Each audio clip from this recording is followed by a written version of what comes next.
This is a three-dimensional view of an oil and gas plant in the state's northwest.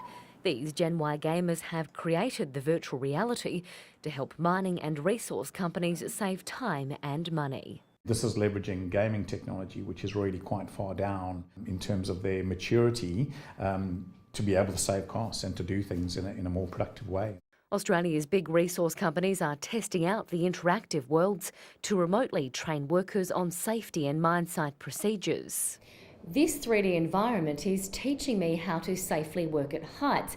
Traditionally, I would have had to do that by reading a book, whereas now I can experience the hazards through a safe virtual environment.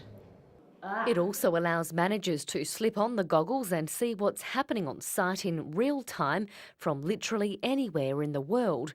Eventually, Doug Bester expects the technology will be used to reduce the number of people on site. They won't have to FIFO in, they'll be able to take their work into better places, and this is the technology that's going to enable that.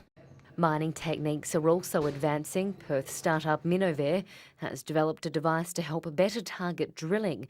It uses high-tech sensors to autonomously line up the drill, making the process up to 90% more accurate. So that process can take as little as 5 minutes, and by way of comparison, in some instances, was taking up to an hour and a half. Callum McCracken immigrated from Ireland at the height of the mining boom.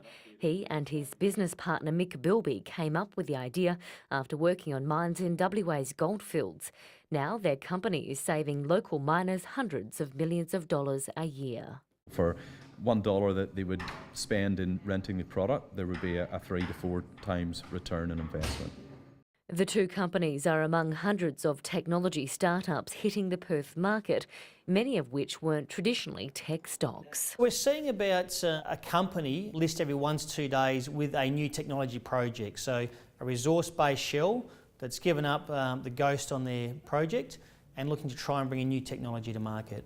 A trend expected to continue as resources become harder to find. I think they actually need technology just to survive, because the next generation of ore bodies aren't going to be discovered with traditional technologies, and traditional software and hardware isn't going to cut it in terms of being able to actually discover them and then extract the ore in a commercial manner. After striking success locally, Minnovare is launching its product in Canada, South America and the United States.